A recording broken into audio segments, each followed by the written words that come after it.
මේ මාර්ග සිතියමේ ඊළඟ නවතින තැන කොතනද කියන කාරණේ ඔබ හමුවේ පැහැදිලි කරන්න අපි ඊළඟට ආරාධනා කරනවා ප්‍රවීණ මාධ්‍යවේදී ජාත්‍යන්තර දේශපාලන විචාරක මොහාන් සමරනායක මැතිතුමාට මෙම සභාව ආමන්ත්‍රණය කරන්නට. ගරුතර ස්වාමීන් වහන්සේගෙන් අවසර, සභාවේ සිටින සියලු දෙනාගෙන් අවසර. අපි අවසර ගැනීම කෙටි කරලා කාලය ඉතිරි කර ගැනීම සඳහා මම බලාපොරොත්තු වෙන්නේ මේ අද සමුළුවේ සම්මන්ත්‍රණයේ තේමාවට අනුව මගේ අදහස් ඔබ හමුවේ තබන්න. නමුත් මෙතනට පැමිණීමෙන් පසු ආචාර්ය දයාන් ජාතිලගේ කතාවට සවන් දී සිටින විට මට හිතුණා එකතු කිරීම දෙක තුනක් කරන්න. මන්ද දයාන් පැහැදිලි කළා ස්වෛරී භාවය ගැන හැඟීමක් තිබෙන රටක් මේ වගේ සංකීර්ණ අවස්ථාවලදී කොහොමද ක්‍රියා කරන්න කියන එක. මට හිතුණා මගේ කතාවට පිවිසෙන්නට කලින් මමත් දන්නා නිදර්ශන එකක් දෙකක් සඳහන් කරන්න. මෑතකදී දැන් මාස කීපයකට පෙර මේ අපේ රටේ යහපාලන ආණ්ඩුව බලයට පත්වීමෙන් පසු කාශ්මීර ප්‍රශ්නය ආරම්භය ඉන්දියාව සහ පාකිස්තානය අතර සාකච්ඡාවක් පැවැත්වුණා ඉහළ මට්ටමේ.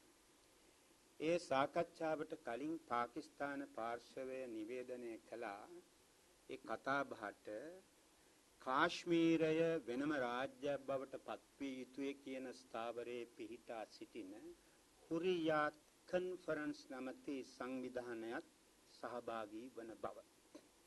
මේ නිවේදනය නිකුත් වූ වහාම ඉන්දියාව තරයේ එය ප්‍රතික්ෂේප කළා.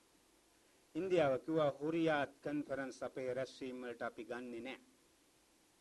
අන්න ඉන්දියාවේ ස්ථාවරය.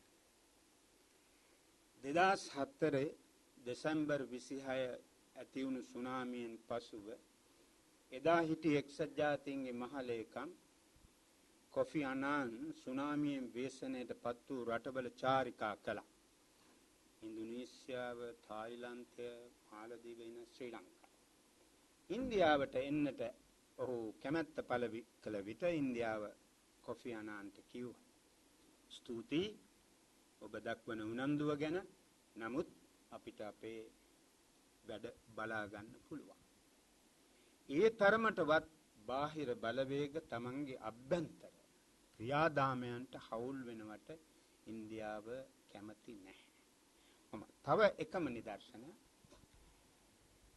කලක් එක්සත් ජාතීන්ගේ ඔය ස්පෙෂල් රැපටුව කියන්නේ විශේෂ විමර්ශකයෙක් වශයෙන් හිටියා අස්මාර් ජහන්ගීර් කියලා කාන්තාවක් මැතිනියක්. එයා දැන් අර එක්සත් ජාතීන්ගේ මානව හිමිකම් මණ්ඩලය කවුන්සිලය ශ්‍රී ලංකාවට එරෙහිව කරන අන්තර්ජාතික විමර්ශනයේ උපදේශක කණ්ඩායමේ සමාජිකාවක්. 3 දෙනෙක් ඉන්නවා. එක්කෙනෙක් අස්මාර් ජහන්ගීර් පාකිස්තාන ජාතික නෝනා කෙනෙක්.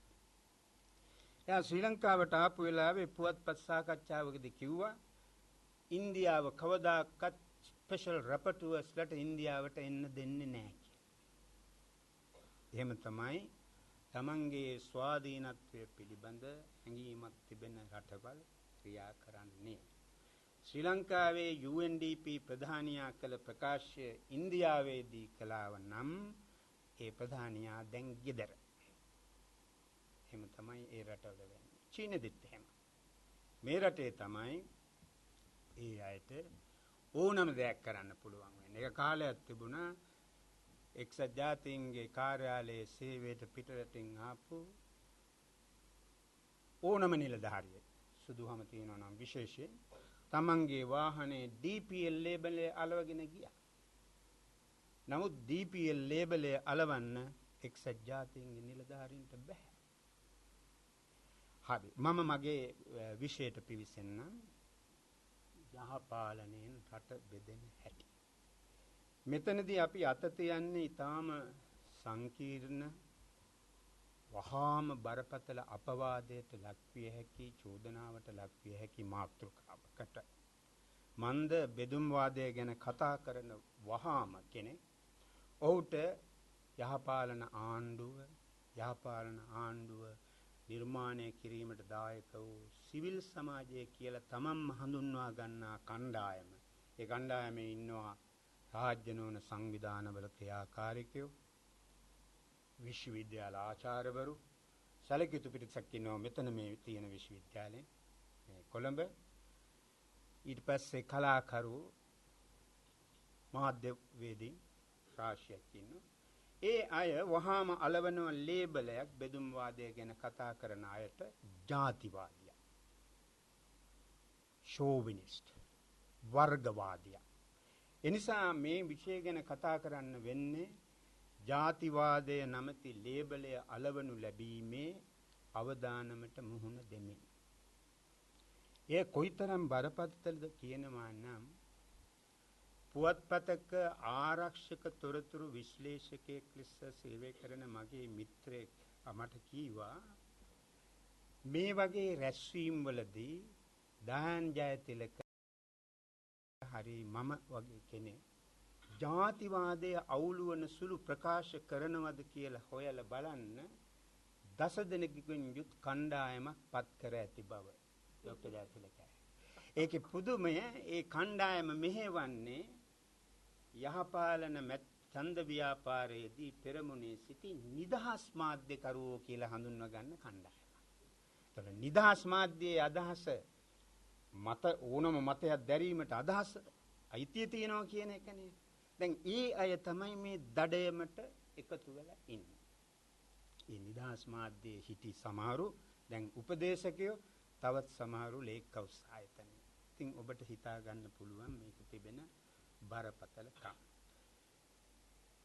ඒ නිසා ඒ අවදානම බාර ගනිමින් අප විශ්වාස කරන හැටියට සාක්ෂි සහිතව මේ රට බෙදී යාමේ බරපතල අන්තරායක පවතිනමායි කියන බවට මා දන්නා සාක්ෂි ඔබ හමුවේ තැබීමට තමයි මගේ අපේක්ෂාව වෙන්නේ. ඊට කලින් මේ බෙදුම් වාදයට මුල් වී ඇති ගැටලුව දැන් අපේ රටේ සමහර අය හඳුන්වන විදිහට ජනවාර්ගික ප්‍රශ්නයක් මේ රටේ තියෙනවා. ඒ ජනවාර්ගික ප්‍රශ්නයට නිසි විසඳුමක් නොලැබුණු නිසා තමයි මේ ප්‍රවණතාව හටගෙන තිබෙන්නේ කියන මතයක් තිබෙන නිසා ඒ ගැටලුව පිළිබඳ මගේ ස්ථාවරය ඊටාම කෙටියෙන් පැහැදිලි කරන්න ඉඩ දෙන්න වැරදි අදහසක් ඇති නොවනු පිණිස. මම විශ්වාස කරනවා අපට පැහැදිලිව සාක්ෂි තියෙනවා අපේ රට විවිධ භාෂා කතා කරන විවිධ ආගම් අදහන මිනිසුන්ගෙන් නිර්මාණය වෙලා තියෙනවා. ඒක තමයි ලෝකයේ ස්වභාවය. අද ලෝක ජනගහනය කෝටි 700ක්. මේ මිනිස් පවුල සමාජිකයෝ කෝටි 700කින් හැදිලා තියෙනවා. ඒ මිනිස් පවුලේ සමාජිකයෝ අතර සමානකම් තියෙනවා.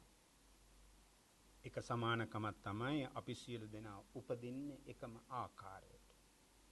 ඊට වෙනස් ආකාරයකට ඉපදුණු කිසි කෙනෙක් මේ මෙතන නැහැ. ඒ සමානකම් තිබෙන අතරම මිනිස් පවුලේ සමාජිකයෝ අතර වෙනස්කම් තියෙනවා. විවිධතා තිබෙනවා. කතා කරන භාෂාව අනුව, අදහන ආගම අනුව, සමේ පාඨ අනුව, අයත් වන ගෝත්‍රය අනුව, සංස්කෘතික චර්යාවන් අනුව. එය අඳුන්වන්නේ සහ අපි අඳුන්වන්න කැමති වන්නේ වාර්ගික විවිධත්වය. අපේ සමාජයත් වාර්ගික විවිධත්වයෙන් යුත් සමාජයක්. ඇතැම් රටක වාර්ගික විවිධත්වය හරිම තුනී එකක්. ඒක දකින්නත් බැරි තරම්.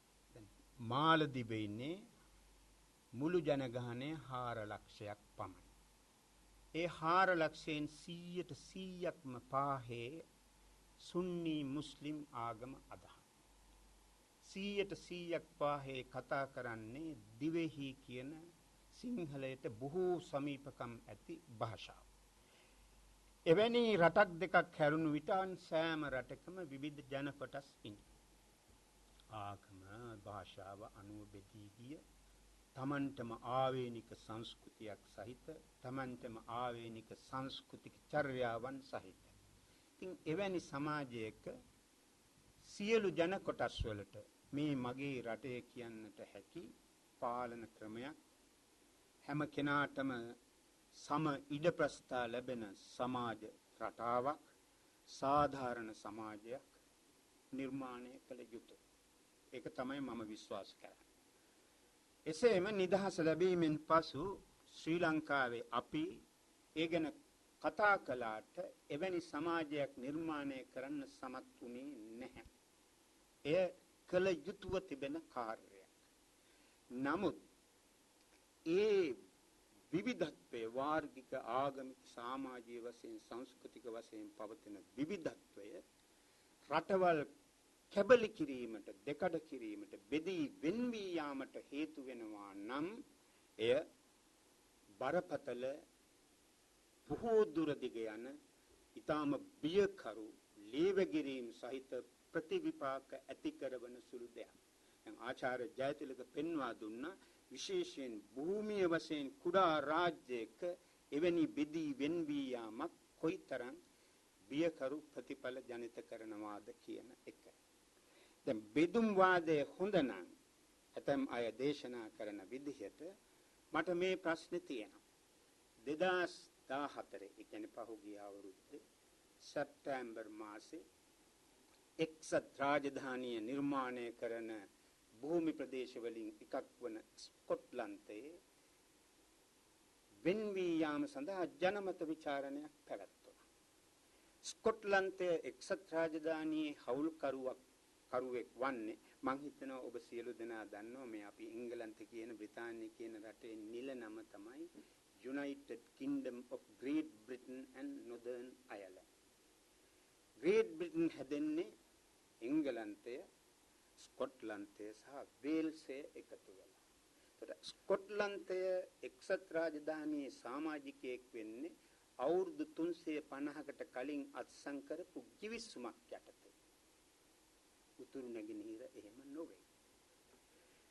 ඒ ස්කොට්ලන්තයේ වෙන්වී යාම සඳහා ජනමත විචාරණයක් පවත් වූ විට අද බ්‍රිතාන්‍යයේ අගමැති ඩේවිඩ් කැමරන් ස්කොට්ලන්තයට ගිහින් කැම්පේන් කළා බෙදෙන්න එපා. වෙන් වෙන්න එපා. වෙන් වුණොත් ඔබට අවාසි. ඔබේ තෙල් විකුණ ගන්න බැරි වෙනවා. යුරෝපා සංගමේ සමාජිකත්වයෙන් ලබාගත හැකි ප්‍රතිලාභ නැති වෙනවා. ඒක ඇත්ත හෝ බොරු වෙන්න පුළුවන් ඔහු ඉදිරිපත් කර තල්ක. නමුත් එක දෙයක් පැහැදිලි. ඒ අය එහෙම බෙදුයි වෙන්වී යාමට කැමති නැහැ. ඉඩ දෙන්නෙත් නැහැ. ඇත්ත වශයෙන්ම වෙන්වී යන්න හැදුවොත් තමයි අපිට දැනගන්න පුළුවන් වෙන්නේ ඔවුන් කුමන විදිහට ක්‍රියා කරනු ඇද්ද කියන එක.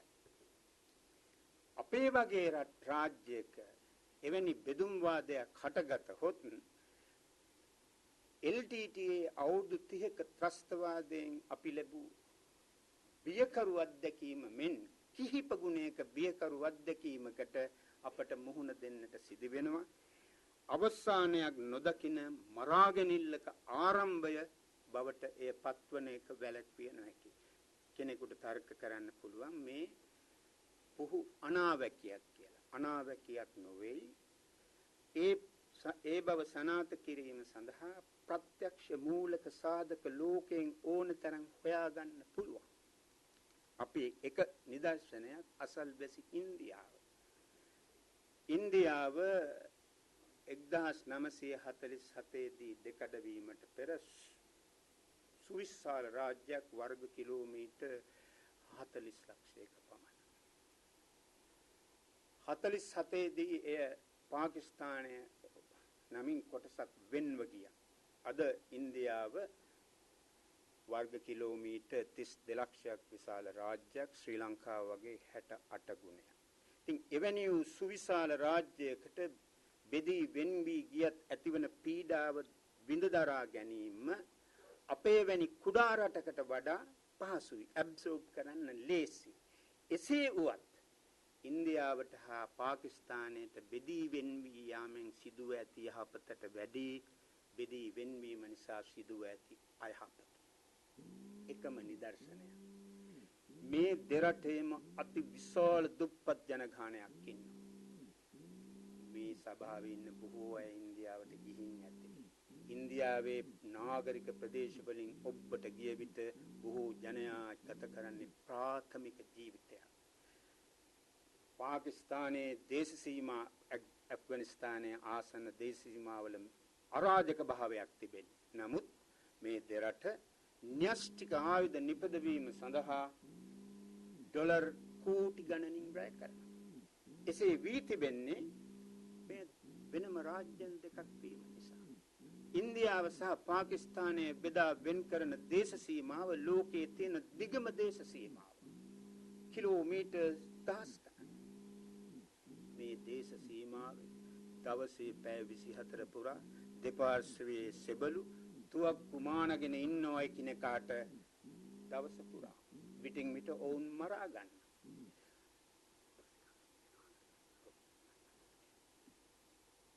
මේ දෙරට වෙන්වීමෙන් පසු යුද්ධ තුනක් ඇති වුණ දෙරට අතර. ඉතින් ඉන්දියාව වැනි සුවිශාල රාජ්‍යයකට බෙදී වෙන්වී යාම නිසා ඇති වූ තත්ත්වය එබඳු නම් අපේ රට යම් හේකින් දෙකඩ වූ උතුරු නැගින් හෝ උතුරු පමණක් හෝ ඒතා විශාල බියකරු ඛේද වාචකයක් වන බවට ප්‍රමාණවත් සාක්ෂියක් එයම ඒ හැර කොසෝවෝ දකුණු සුඩානය ගත් පිට ඉරිත්‍රියාව ගත් පිට මේ අයහපත් ප්‍රතිඵල අපිට දකින්නට පුළුවන්. ශ්‍රී ලංකාවේදී මේ වඩාත් බරපතලයි කියන එකයි මගේ විශ්වාසය. අපි හිතමු භූමියෙන් 3/1 සහ මුහුදු තීරයෙන් 3/2 බලය එක් වර්ගයකට සීමා වූ රාජ්‍යයකට උරුම වූහොත් සෙසු පළාත්වල ජීවත් වන ජනයා මිශ්‍ර ජනගහනයකින් ශ්‍රී ලංකාවේ දෙමළ ජනගහනයෙන් උතුරු නැගෙනහිරින් මෙපිට ජීවත් වන ජන සංඛ්‍යාව මුළු ජනගහනයෙන් 52%ක් පමණ වෙනවා. එතකොට ඒ පිරිස සමග දකුණේ වෙසෙන සිංහල සහ මුස්ලිම් මිනිස්සුන්ට Taman සතු සීමිත සම්පත් බෙදා ගන්න වෙනවා.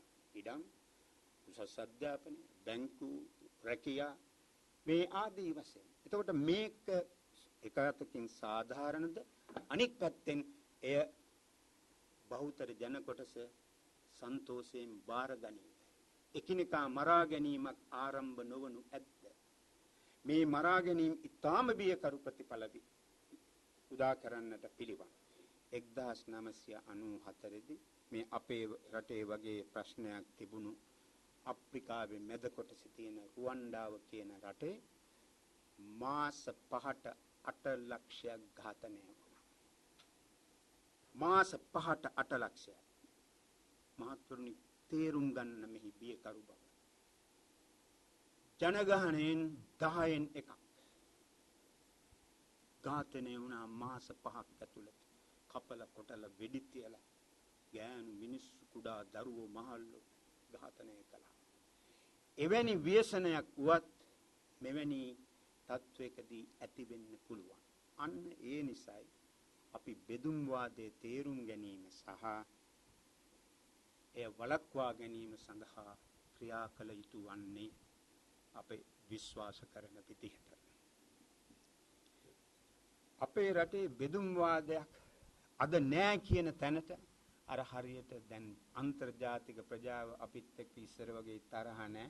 යාළුයි විදේශීය නායකයෝ දැන් අපේ රටට එන්න පොර කනවා ඒක ඇමතිවරයෙක් කියලා තිබුණා. ඒ කියනවා වගේ ඇතම් පිරිසක් ඉන්නවා එහෙම බෙදුම් වාදයක් අද නැහැ කියන එක.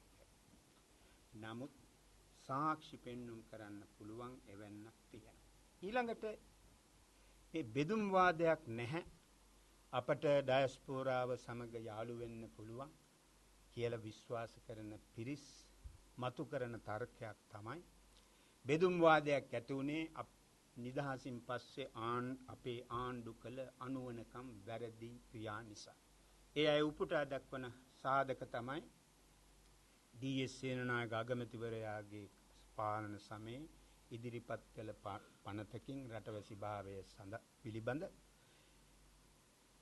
ඉන්දීය සම්භවයක් සහිත ජනයාගේ ඡන්දායිතිය අවෝසි කිරීම. ඒ අය කියන එක.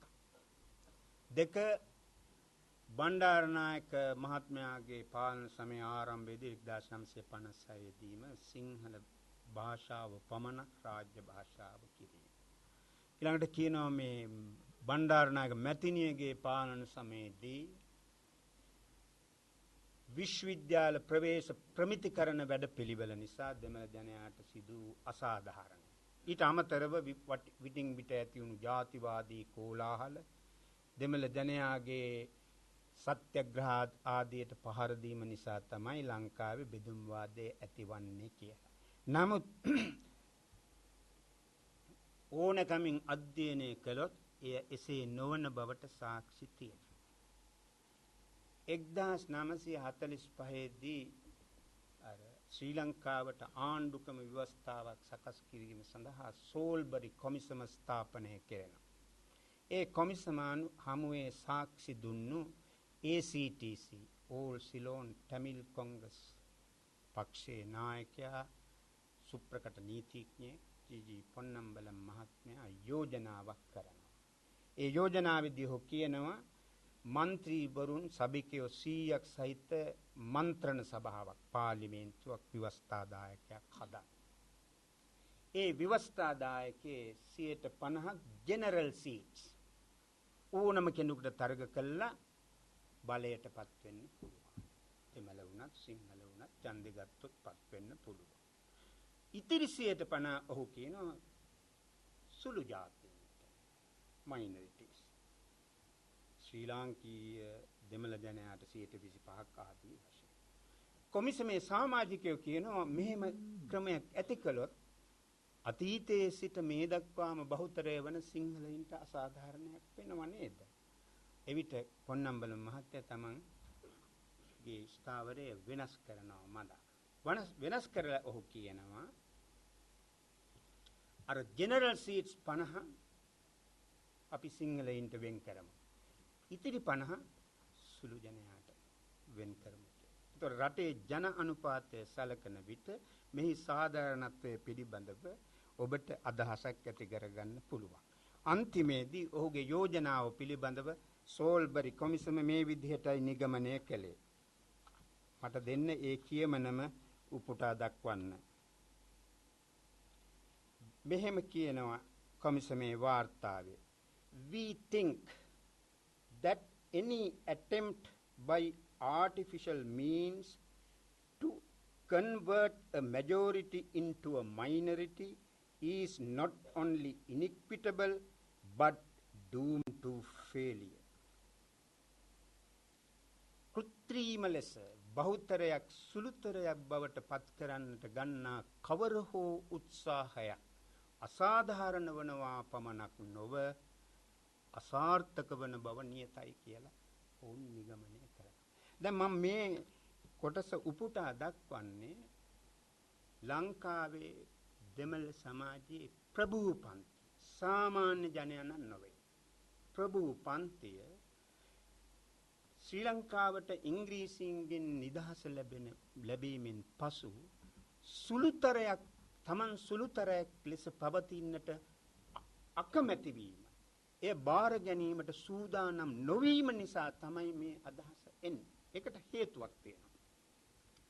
අධිරාජ්‍යවාදීන් යට කරගත් සෑම රටකම ඔවුන් අනුගමනය කළ උපක්‍රමයක් තමයි බෙදා පාලනය කිරීම. divide and rule.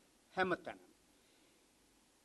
එක්සත් ජාතීන් ලෝකයේ මේ අභ්‍යන්තර අවිගැටුම් ගැන කළ සමීක්ෂණයක සඳහන් කරනවා 1992-94 කාලයේදී ලෝකයේ අවිගැටුම් 82ක් තිබුණු බව ලොකු කුඩා 92-94 කාලේ. ඊළඟට සමීක්ෂණය කියන මේ 82කින් රාජ්‍යයන් අතර අවිගැටුම් තිබුණේ 3යි ඒ කාලය වනකොට.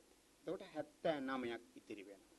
ඒ 79ක් විතර සමාජ ක්‍රමයේ වෙනස් කිරීම අරමුණු කරගත් සන්නද්ධ අරගල. මේ මාओवादी ව්‍යාපාර පිලිපීනයේ NPO එවැනි සන්නද්ධ අරගල. ඉතිරිය ඒ කියන්නේ 70ක් පමණ වූ අභ්‍යන්තර අරගල සියල්ලම මේ වාර්ගික ස්වරූපයක් ගත් බෙදී වෙන්වී යාම අරමුණු කරගත් එහෙම නැත්නම් නිශ්චිත ප්‍රදේශයකට ස්වයං පාලන බලතල ඉල්ලා සිටින අරගල බව. මේ අරගල හටගෙන තිබූ සෑම රටක්ම පාහේ අධිරාජ්‍යවාදීන්ගේ පාලනයේ පැවති ඒවා. ඒ සෑම රටකම අධිරාජ්‍යවාදී පාලකයෝ බහුතර ජනතාව සහ සුළුතර ජනතාව කෙටවීම සඳහා එකිනෙකා සමග වෛරය ඇති කිරීම සඳහා කළ උපක්‍රමයක් තමයි සුළුතර කොටස් වලට වැඩි වරප්‍රසාද වැඩි පහසුකම් සැලසීම. මේ මම කලින් සඳහන් කළ රුවන්ඩාවේ ජනගහනයෙන් 90%ක්ම හුටු නමැති ගෝත්‍රයට අයිති වේ. 9%ක් තුට්සි නමින් හඳුන්වන ගෝත්‍රය. ඉතිරි 1% පිග්මිවරු. රුවන්ඩාව පාලනය කළේ බෙල්ජියම. බෙල්ජියම ඉතාම ක්‍රූර අධිරාජ්‍යවාදී පාලකයෙක්.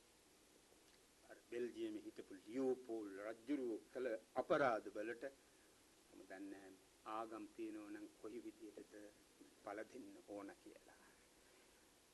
ඒ නෙවෙයි මා ඉස්මතු කරන්න හදන්නේ. මේ 9% වන තුට්සි ජනයාට දෙන ලද අතිරේක ප්‍රතිලාභ වාසි නිසා වරප්‍රසාද නිසා බෙල්ජියම් පාලකයෝ රටින් ඉවත්ව ගිය වහාම මේ ජන කොටස් දෙක අතර සටනක් ඇති වුණ අරගලයක් ඇති වුණා. ඒ අරගලයේ එක අවස්ථාවක් තමයි 1994 අප්‍රේල් සිට අගෝස්තු දක්වා මාස 5 ඇතුළත 8 ලක්ෂයක් මිනිස්සු ඝාතනය වෙන්නේ. මේ රටෙත් ප්‍රභූ පන්තිය මම කියන්නේ උන්ට ධනපති පන්තියක් කියලා. ඔවුන් ප්‍රභූ පන්තියක්. ඉංග්‍රීසි කතා කරන ලංකාවේ හොඳම පාසල් වලට ගිය පිට රටවල හොඳම විශ්වවිද්‍යාලවල ඉගෙන ගත්ත ඒ පිරිස කැමති උනේ නෑ Taman සුළුතරය ලෙස ජීවත් වන්නට. නිදර්ශන එකක් දෙකක් කියන්න ඉඩ දෙන්න.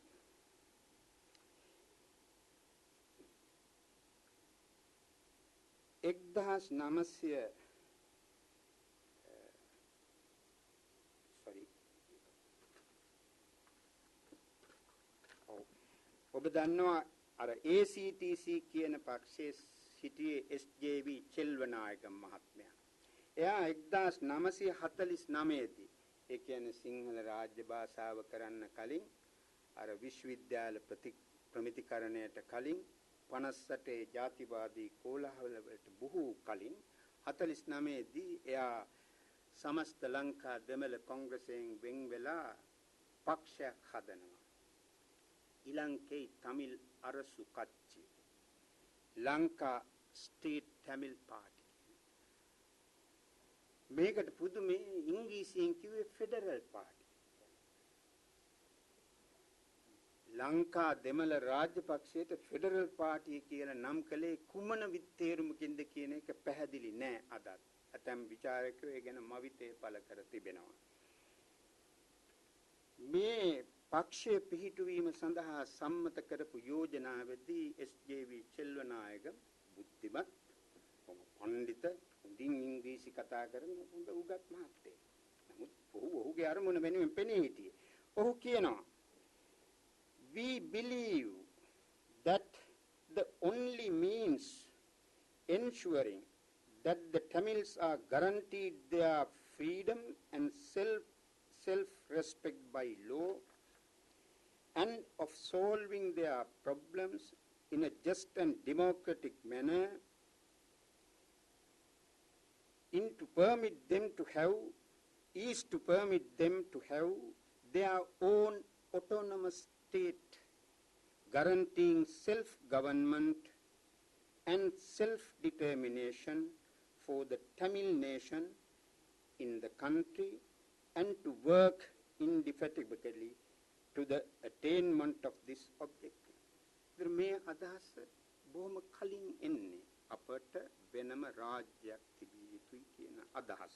නමුත් ඔවුන් එදා ඒක ආයුධ වලින් නොවේ කළේ. නැවත 1954 දී කොළඹ කොටුවේ තරුණ මුස්ලිම් සංගමේ රැස්වීමකදී SJV චෙල්වනායක මහත්තයා මේ විදිහට කියනවා. It is better to have our own territory our own culture and self-respect than be a minority in the island living on the good fortunes of the majority community. බහුතර ජන ප්‍රජාවේ අනුකම්පාව මත ජීවත් වෙනවට වඩා අපිට අපේ දේශයක් තිබීම සුදුසුයි කියලා ඔහු කල්පනා කළා. ඉතින් මේ පැහැදිලි කරනවා බෙදුම් වාදය බොහෝ නිදහස ලැබීමට කලක පෙර සිට ඇති වූ දෙයක්. එය තමයි 70 දශකයේ මුල් භාගයේදී සන්නද්ධ අරගලයක් බවට සන්නද්ධ අරගලයක් ලෙසින් ප්‍රකාශයට පත් වෙන්නේ.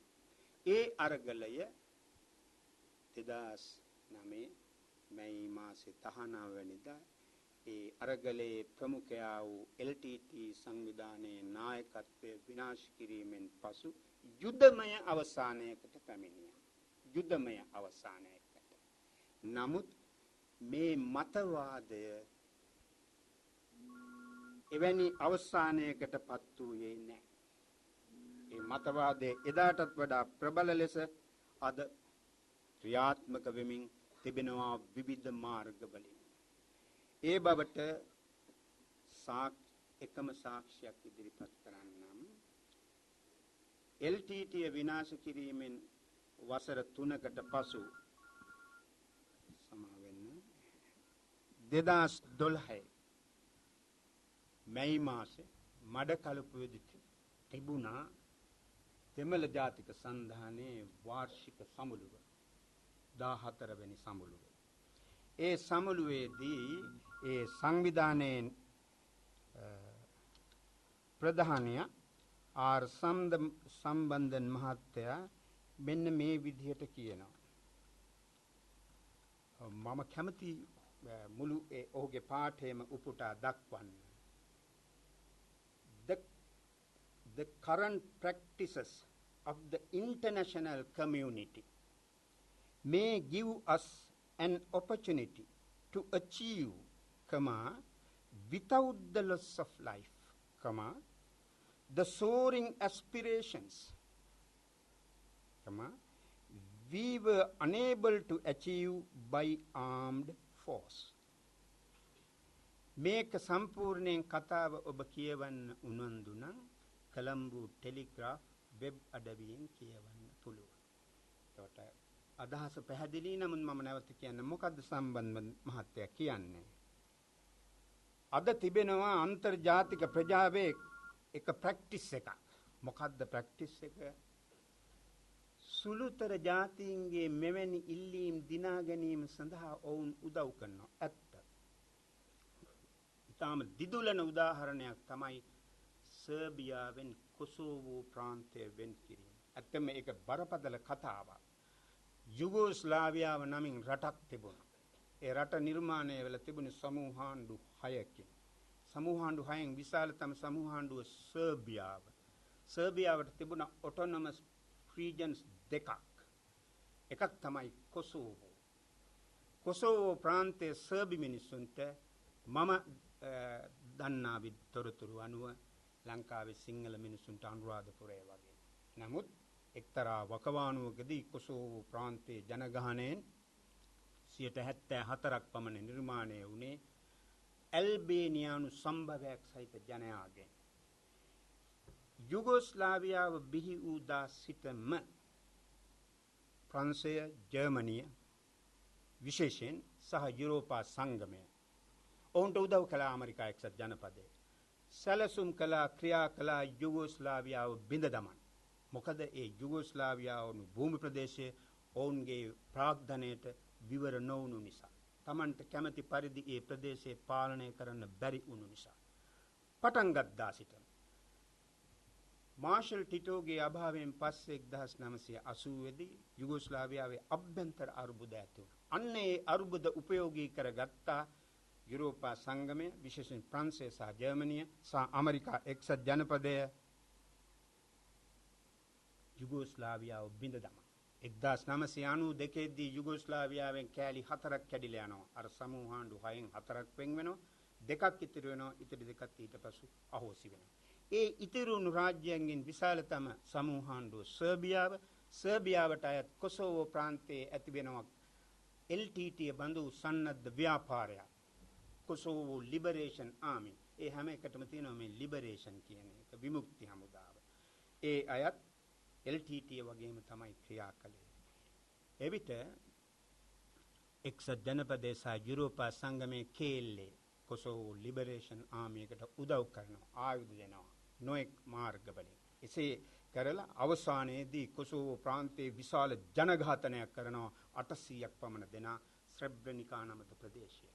ඒක ප්‍රයෝජනයට ගන්නවා ඔවුන් මෑතකදී සමාජගත කර humanitarian intervention කියන එකට. මට මෙතනදී කියන්න ඕනේ ඒ අයගේ gedara ඉපදුණු මේ අදහස ලෝකයට ඇතුල් කරන්නේ එක්සත් ජාතීන්. මෙන්න මේ නිසා තමයි අද යුගයේදී එක්සත් ජාතීන්ගේ ක්‍රියාකලාපය ගැන අපි ඊටාම ප්‍රවේශම් විය යුත්තේ. කොෆි අනන් එහිදී විශාල කාර්යභාරයක් ඉටු කරනවා humanitarian intervention. එක්සත් ජාතීන් බිහි වුණේ යුද්ධ කරන්න නොවේ. සාමය ඇති කරන්න. එක්සත් ජාතීන්ගේ ප්‍රඥප්තියේ ආරම්භක වාක්‍යය තියෙන්නේ මෙහෙමයි. To save succeeding generations from the scourge of war. මොකටද එක්සත් ජාතීන් බිහි කරන්නේ? මතු පරම්පරාවන් යුද්ධයේ ශාපයෙන් බේරා ගැනීම සඳහා. නමුත් ඇමරිකාව ප්‍රමුඛ නේටෝ හමුදා කොසෝවෝ ප්‍රශ්නයේ මුල්කටගෙන සර්බියාවට එක දිගට දින 78ක් ගුවනින් පහර දෙන විට ඊට අවශ්‍ය සාධාරණීකරණය සපයා දුන්නේ එක්සත් ජාතීන්. ඊට පස්සේ එක්සත් ජාතීන් මේ ප්‍රශ්නය හැන්ඩල් කරන්න කමිටුවක් පත් කරා. කමිටුවේ නායකයා වුණේ ෆින්ලන්තයේ හිටපු ජනාධිපති මාටි අටිසාරි. ඒ මාටි අටිසාරිව අර ආචාර්ය ජයතිලක කලින් කිව්ව අපේ මෝඩි උත්සාහ කළා ලංකාවේ ප්‍රශ්නයේ විසඳීම සඳහා ගෙන්න ගන්න. නමුත් ඒක හරි ගියේ නැහැ. නමුත් අද අර ශ්‍රී ලංකාවට විරුද්ධව එක්සත් ජාතීන්ගේ මානව හිමිකම් මණ්ඩලයේ ආරම්භ කරපු විමර්ශනයේ උපදේශකයේ තුන්දෙනාගෙන් අනිත් එක්කෙනා තමයි මාටි අටිසාරි. තුන්දෙනා මාටි අටිසාරි, සිල්වියා කාර්ට්රයිට් සහ අස්මත් ජහන්ජේ. එතකොට මේ කොසෝවෝ ප්‍රාන්තය දෙකඩ කිරීම සඳහා අන්තර්ජාතික ප්‍රජාව නමින් හඳුන්වන පිරිස උදව් කළා. ආචාර්ය ජයතිලක කියපු විදිහට අද ඉරාකයේ කෑලි 3ක්. මේ ළඟදී කුර්දිස්තානයේ කියන කොටස නායකයා කිව්වා මේ වෙන්වීම not negotiable කියලා. මේක ගැන ආයි කතා කරන්න බෑ. ඒක සීල් කරලා ඉවරයි. අද නාමික වශයෙන් ලිබියාව කෑලි 2ක්. යුක්‍රේනයේ කොටසක් රුසියාවට ඈඳගත්තා. මේ ඇති කරපු බලපෑම් නිසා. ඔව් සම්බන්ධ මහත්ය හරියටම තේරුම් අරන් තියෙනවා අන්තර්ජාතික වාතාවරණය. බලවත් රටවල් සෙසු රටවල් අස්ථාවර කරන්න කෑලි කඩන්න උදව් දෙනවා. ඉතින් එතුමා මොකද්ද මඩ කලපුව සමුළුවේදී කියන්නේ? ඒක අපිට ප්‍රයෝජනෙට ගන්න පුළුවන්. කුමකටද? without loss of life. ජීවිත නැති කරගන්නේ නැතුව කුමක් අර සපුරා ගන්නද? soaring aspirations. දෙමළ කතා කරන ජනයාගේ හොඳට සිංහල දන්න කෙනෙක් ඉන්නවනම් මට තේරුම් කළ දෙන්න. soaring aspirations. උතුරා යන අභිලාෂයන් සපුරා ගන්න. කොහොමද? යුද්ධයෙන් සපුරා ගන්න බැරි වුණොත්. ඒකට යුද්ධයෙන් මොකද්ද සපුරා ගන්න උත්සාහ කළේ? රට දෙකඩ කිරීම. ඒ අරමුණ ඉටු කරගන්න දැන් ජීවිත හානියකින් තොරව කරන්න පුළුවන්. මගේ තර්කය මෙයයි බෙදුම් වාදයේ තියෙනවා. ඔය අපේ විදේශ ඇමති කතා කරන තමිල් ඩයස්පෝරාව නම් හඳුන්වන කණ්ඩායම යහපාලනයට හවුල් වුණු NGO සියල්ලම බෙදුම් වාදයට උඩගිඩි දීපු එය අනුමත කරපු අය. ඒ පිරිසගේ අවශ්‍යතාව ඉටු කර ගැනීම තමයි මෙතන සිදුවෙමින් පවතින. ඒකට සම්බන්ධන් මහත්තයාගේ ප්‍රකාශය වැඩි කල නැහැ 2012 දී. ඊට පසුවත් තව ඕනෑතරම් සාක්ෂි තියෙනවා. දැන් ආචාර්ය ජයතිලක කිව්වා මේ අයගේ අර කුළුණු 4න් එකක් තමයි අන්තර්ජාතික විමර්ශනය. ඒ විමර්ශනයේ අරමුණ මොකද්ද? බෙදුම් වාදයට විරුද්ධව සටන් කළ මේ රටේ නායකයා සහ ඔහුගේ සමීපතම නිලධාරීන් අන්තර්ජාතික දංගිඩියට ගෙන යාම. එමගින් බෙදුම් වාදයට අවශ්‍ය පසුබිම නිර්මාණය කිරීම. සමහර විට ඒ සඳහා අවශ්‍ය පරිපාලන ව්‍යුහය, රාජ්‍ය ව්‍යුහය අද හෙට ඇති නොවෙන්න පුළුවන්. නමුත් පසුබිම නිර්මාණය කරමින් තිබෙනවා. උදාහරණ ඕන තරම් දකින්න පුළුවන් යහපාලන ආණ්ඩුව බලයට පැමිණීමෙන් පසු. නිදර්ශනයක් ලෙස අපි දන්නවා පෙබරවාරි මාසයේ මම වැරදි නම් නිවැරදි කරන්න උතුරු පළාත් සභාව යෝජනාවක් සම්මත කරනවා ශ්‍රී ලංකා ජෙනෝසයිඩ් against Tamils. ශ්‍රී ලංකාවේ දෙමළ ජනයාට එරෙහිව කරන ලද වර්ග සංහාර පිළිවෙත. කවුද මේක ගේන්නේ? ශ්‍රේෂ්ඨාධිකරණයේ හිටපු විනිසුරුවරේ. ඔහු හොඳට ඉගෙනගෙන විනිසුරුකමකුත් අරගෙන තමයි කියන්නේ ශ්‍රී ලංකාවේ වර්ග සංහාරයක් තිබුණායි කියලා. මහත්වරුනි මේ සෑම ලියවිල්ලක්ම අන්තිමේදී එකතු වෙනවා. කවුරුම හෝ යුගෝස්ලාවියාව බිඳවැටීම හෝ සහ කොසෝවෝ රාජ්‍යය වෙන් කිරීම අධ්‍යයනය කරොත් ඔබට අඳුන ගන්න පුළුවන් මෙහි භයානකකම සහ මෙය ක්‍රියාත්මක වන අධීර මොනවාද කියන එක. අවාසනාවට අපේ විදේශ අමාත්‍යාංශ හෝ අපේ විශ්වවිද්‍යාල මේවා අධ්‍යයනය කරන්නේ නැහැ. ඒගොල්ලන්ට වෙන වැඩ තියෙනවා. ඒ අය ඒක අධ්‍යයනය කරන්නේ නැහැ. අඩුම ගානේ තේරුම් ගැනීම සඳහාවත් කෙනෙක් යුගෝස්ලාවියාව බිඳවැටීම සහ කොසෝවෝ වෙන්වීම අධ්‍යයනය කරොත් අපි මූණ පාලා තිබෙන අන්තරාය තේරුම් ගන්න පිළිවන්.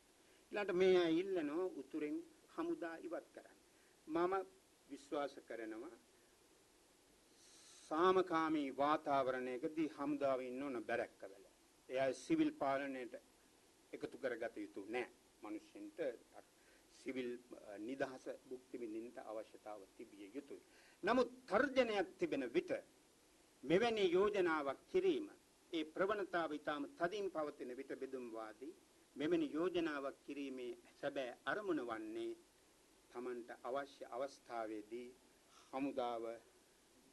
හමුදාවේ බලපෑමෙන් තොරව තමන්ට අවශ්‍ය අරමුණ කරා ගමන් කිරීම. අනිත් එක මෙතන හාස්‍යජනක කාරණයක් තියෙනවා මම දකින විදියට. සමාජයේ තිබෙනවන සෑම රටකම රාජ්‍ය කියලා ආයතනය the state. ඒතර රාජ්‍යයේ අනිවාර්ය අංගයක් තමයි සන්නද්ධ බලය. සෑම රටකම තියෙනවා රාජ්‍ය පවතින බෑ සන්නද්ධ බලය නැතිව අන්කුමන සාධක තිබුණා. අපට ශ්‍රී ලංකාව නැමැති ස්වෛරී රාජ්‍යයේ සන්නද්ධ හමුදාවලට ශ්‍රී ලංකා භූමියේ ඉන්න පුළුවන්. යම් ප්‍රදේශයක අසමානුපාතික ලෙස සිටිනවා නම් සහ අසාධාරණ ලෙස සිටිනවා නම් එය ඉවත් කළ යුතුයි. නමුත් උතුරේ මහා ඇමතිවරයා කියන්නේ ශ්‍රී ලංකා හමුදාව යුදාපරාධකාරයෝ ඒගොල්ලෝ මෙහෙන් යන්න ඕන කියලා. ඒතර ඒ අය ඉවත් වෙනවා කියන්නේ ඒ ප්‍රදේශවල ශ්‍රී ලංකා රාජ්‍යයේ the state කියන යාන්ත්‍රණයේ පැවැත්ම නතර වෙනවා. මෙන්න මේක තමයි අපි හමුවේ තිබෙන අභියෝගය. ඒ අභියෝගය යහපාලනයෙන් පස්සේ ඊටාම බරපතල තත්ත්වයකට වර්ධනය වෙමින් තිබෙනවා. ඇයි ජනවාරි 8 ජනාධිපතිවරණයේදී මේ බෙදුම්වාදී බලවේග අර පොදු අපේක්ෂකයට සහාය දෙන්නේ? ඇයි ඔවුන්ට මහින්ද රාජපක්ෂ මහත්තයාට නැති ආදරයක් ප්‍රේමයක් වත්මන් ජනාධිපතිවරයාට ඇති වෙන්නේ? කුමක් කළාටද? අඩුගානේ මහින්ද රාජපක්ෂ මහත්තයා වාර ගණනාවක් උතුරට ගියා. එහි භෞතික සංවර්ධනයක් ඇති කළා. LTT පාලන සමයේ තිබුණු භීෂණය නැති කළා. ළමා සෙබළුන්ගේ ප්‍රශ්නේ අවසානයකට පත් කළා. ඔහුට නැති ප්‍රේමයක් ඇති වෙන්නේ ඇයි? ඒ ඇති වෙන්නේ අර අපි කලින් කී අරුමන නිසා. අපි ජනවාරි 8 වෙනිදා ජයග්‍රහණයේ සංවිතිය තේරුම් ගනිමු. තව වෙලාවක් ගන්න පුළුවන්ද? ඔකේ. ජනවාරි 8 ජනාධිපතිවරණයේදී පැහැදිලිවම මෛත්‍රීපාල සිරිසේන මහත්තයා ජයග්‍රහණය කළා වැඩි ඡන්ද 4 ලක්ෂ ගණනකින්. එය නීත්‍යානුකූලයි අප බහරගත යුතුයි. නමුත් මේ ජයග්‍රහණයේ සංවිතිය විවරණය කළහොත් අපි මුහුණ පා තිබෙන අරමුණ තේරුම් ගන්න පිළිවන්. ජනාධිපතිවරණයේදී සිංහල බහුතරයක් වෙසෙන ප්‍රදේශවල ඡන්ද වලින් මහින්ද රාජපක්ෂ මහත්තයා වැඩි ඡන්ද 2 ලක්ෂ ගණනකින් ජයග්‍රහණය කළා. පොදු අපේක්ෂකයේ ජයග්‍රහණයේ වැඩි කොටසට දායක වෙන්නේ අර උතුරු නැගෙනහිර ප්‍රදේශ. මෙන්න ඒ පිළිබඳ ප්‍රතිශත ඊටාම කෙටියෙන් කියනවා නම් යාපනයෙන් පොදු අපේක්ෂකයට ලැබුණු ඡන්ද ප්‍රතිශතය 74.42%. වන්නේන් 78.47%. මඩකලපුවෙන් 81.62%. දිගාමඩුල්ලෙන් 65.22%. ත්‍රිකුණාමලයේ 71.84%. නුවරඑළිය 63.88%. කොළඹ අගනාගරික ප්‍රදේශවල මෙට්‍රොපොලිටන් සෙන්ටර්ස් වල 74.9%. මේ සංයුතිය පැහැදිලි කරනවා බෙදුම්වාදීන්ගේ දායකත්වය මේ ජයග්‍රහණය සඳහා. ඔබට මතක ඇති ජනාධිපතිවරණ සමයේදී පළනි දිගම්බරම් මහත්තයා සන්දානයේ සිට අනික් පිළට ගියා. ඔහු මාධ්‍ය සාකච්ඡාවක් කැඳවලා කිව්වා අපිට ඡන්ද ලක්ෂ 3ක් තියෙනවා. මම දන්නේ නැහැ ඒක හරියද කියලා. ඔහු කිව්වා. ඊළඟට කිව් දෙයයි වැදගත්. ඔහු කිව්වා ඒ ලක්ෂ 3 ඡන්ද දෙන්නේ අපිට කියන විදිහට. ඒ කියන්නේ මේ ජනයා තමන්ගේම ස්වයං අධ්‍යයනයකින් සවිඥානිකව නොවේ ඡන්දය දෙන්නේ. නායකයෝ කියන්නේ කාටද? ඒ අයට. එතකොට උතුරේ දෙමළ ජනයා සම්බන්ධයෙන්ුත් මෙය සැබෑ විය යුතුයි. ඒ ඔවුන්ට ඒ අවවාදය දුන්නු නායකයින්ට අවශ්‍යයි කෙමෙන් ෆෙඩරල් ව්‍යුහයක් එබඳු රාජ්‍ය ව්‍යුහයක් නිර්මාණය කොට යම් අවස්ථාවක් පැමිණි විට අර 49 දී SJV චෙල්ලනායකම් කිව් තත්ත්වය නිර්මාණය කරන්න. ඒ නිර්මාණය වීමෙන් මේ රටේ ගැටලුව අවසන් වෙනවා නම් මගේ විශ්වාසය කමක් නැහැ. අපි මම හිතන හැටි මේ සභාවේ ඉන්න අය එකඟ නොවෙන්න පුළුවන්. එතනින් අවසන් වෙන්නේ නැති එකයි ප්‍රශ්නේ. ඒ තමයි ආරම්භය මරා ගැනීමේ අපි නොදන්නා ලේ ගංගාවේ ආරම්භය එය. ඒ නිසායි අපි මේ අනතුර තේරුම් ගත යුතු වන්නේ. ඒකට යහපාලනය ආණ්ඩුව බලයට පත්වීමෙන් පසු ඒ බෙදුම්වාදී න්‍යාය පත්‍රය බොහොම සංසුන්ව නිවී හැනහිල්ල කල්පනාකාරී ලෙස ඉදිරියට යමින් තිබෙනවා. යහපාලන ආණ්ඩුවේ ඇතැම් කොටස් ඒ සඳහා සක්‍රීය ලෙස දායක වෙමින් තිබෙනවා. ආණ්ඩුව බලයට පත්වීමෙන් පසු විදේශ ඇමතිවරයා පෙබරවාරි මාසයේ මගේ මතක විදියට 12 වෙනිදා ගියා ඇමරිකාවට. ගිහින් ජෝන් කෙරි හමු වුණා. ජෝන් කෙරි සමග හමුවේදී ඔවුන් මාධ්‍ය අමතා කතා කළා. ඒ මාධ්‍ය සාකච්ඡාවේදී මෙන්න ජෝන් කෙරි කරපු ප්‍රකාශය. Today we are going to talk about President Sirisena's thoughts about how to move Sri Lanka away from 30 years of war with the Tamils. මොනවද කතා කරන්නේ අද අපි කතා කරන්නේ ශ්‍රී ලංකාව අවුරුදු 30ක් තිස්සේ දෙමළ ජනයා සමග කරපු යුද්ධයෙන් එළියට ගන්නේ කොහොමද කියන එක ගැන ජනාධිපති සිරිසේන මොනවද හිතන්නේ කියන එක. අපේ විදේශ ඇමතිවරයා කිව්වේ නෑ ශ්‍රී ලංකාව යුද්ධ කළේ දෙමළ ජනයා සමග නොවේයි අවිගත් ත්‍රස්තවාදයේ විශාල වශයෙන් උපයෝගී කරගත් බෙදුම්වාදී සන්නද්ධ සංවිධානයක් සමග කියලා ඔහු කිව්වේ නැහැ. ලක්ෂ්මන් කදිරගාම ඇමතිවරයා හිටියනම් නිසකෝම කෙරීට ඊටාම කදිම උත්තරයක් දෙන්න. ඒ වගේම තමයි මහින්ද රාජපක්ෂ මහත්තයා. මම පෞද්ගලිකව දන්නවා නවී පිල්ලේ මැතිණිය ලංකාවට ඇවිල්ලා එයා එතුමියගේ දින 7 චාරිකාව අවසානයේදී ජනාධිපතිවරයා හමු වුණා මහින්ද රාජපක්ෂ මහත්තයා. හමු වෙලා කිව්වා අපි දැන් ආපහු ගිහිල්ලා මේ අපේ චාරිකාව පදනම් කරගෙන වාර්තාවක් හදනවා කියලා.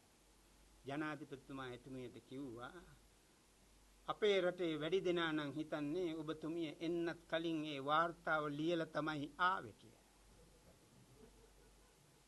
මේ රටේ අර ආචාර්ය ජයතිලක කිව්ව විදිහට අකීකරුකම වෙන්න පුළුවන්. එක්තරා විකල්ප පුවත්පතක කතුවරයෙක් එක අඳුරලා තුන දඩබ්බරකමක් කියලා. මුරණ්ඩුකම. කුමක් හෝ එතුමාට ජාතික පෞරුෂයක් තිබුණා.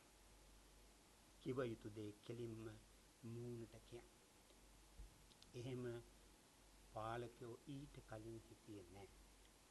මම නම් සඳහන් කරන උදාහරණයක් කියන්න. ආචාර්ය ජයතිලක කිව් අපේ මෝඩිගේ පාලන සමයේදී නාවික හමුදාවේ නිලධාරියෙක් තිරුකුණාමලේ ආඥාපති විදියට පත් කරා.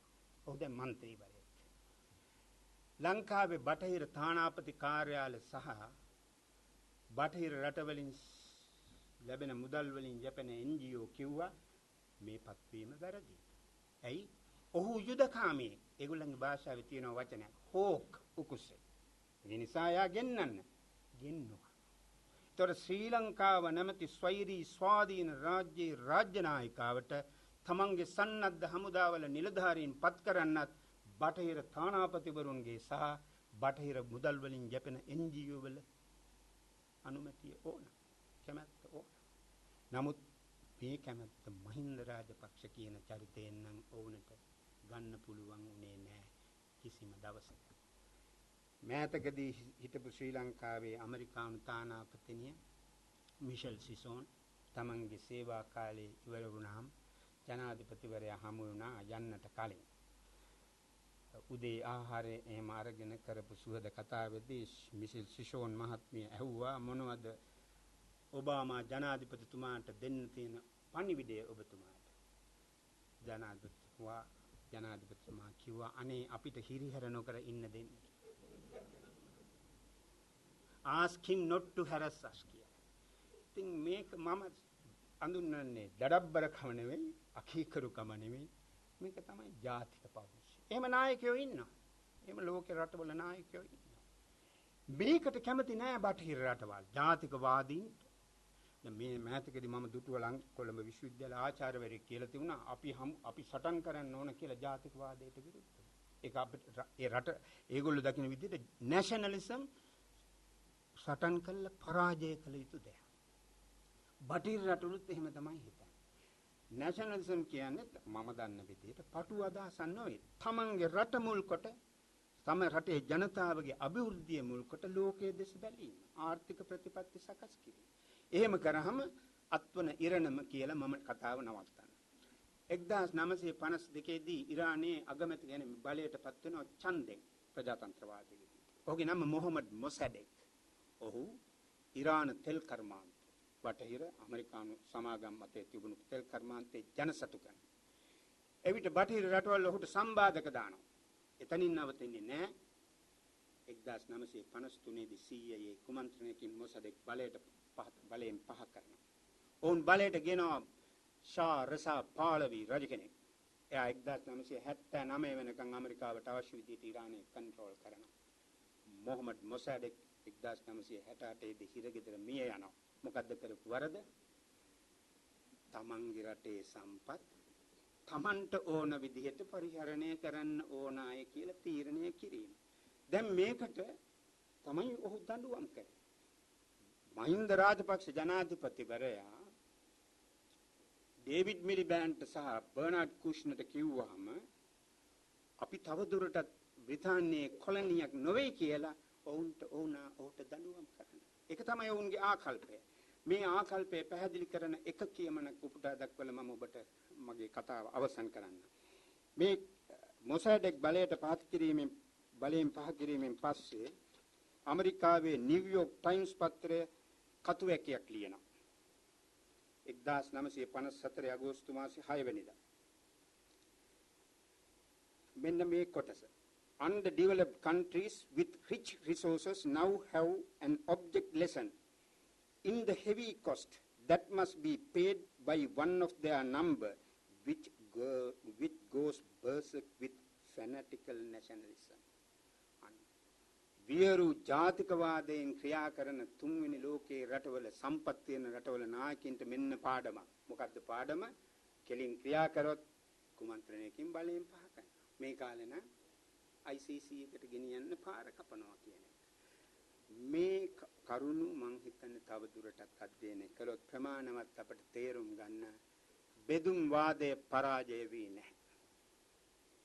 අපි සියලු ජන කොටස් වලට සමාන අභිමානයේ සමාන ඉඩ ප්‍රස්ථා ඇතිව සමාන ගෞරවයෙන් ජීවත් විය හැකි සාධාරණ සමාජයක් පාලන තන්ත්‍රයක් නිර්මාණය කළ යුතුයි. නමුත් කුමන මිලක් හෝ ගෙවා බෙදුම් වාදයේ පරාජය කළ යුතුයි. මන්ද එය සියලු ජන කොටස් වලට අතිශය බියකරු සිහිනයක් වන නිසා මේ තත්ත්වයේ වර්ධනය වෙමින් තිබෙනවා. ආචාර්ය ජයතිලක කී පරිදි මේක නතර කරන්න ඔබට මට අවස්ථාවක් දෙනවා ළඟදී. ඒක කාටවත් නතර කරන්න බෑ. ඒ අවස්ථාව තමයි ඊළඟ මහා මැතිවරණය. එහිදී නිවැරදි තීරණය ගන්න, එසේ වුවහොත් මේ අභියෝගය පාලනය කරන්න ජය ගන්න පුළුවන්. වැරදි තීරණය ගත්තොත් 77 සමගි පෙරමුණු ආණ්ඩුවේ වැරදි නිසා 77 දී ජේ.ආර්. ජයවර්ධන මහත්තයා බලයට ගෙනල්ලා අත්විඳපු කරුමය අත්විඳින්නට අප සියලු දෙනාට සිදු වේවි. එසේ කියමින් මම නතර වෙනවා. ඔබට බොහොම ස්තුතියි.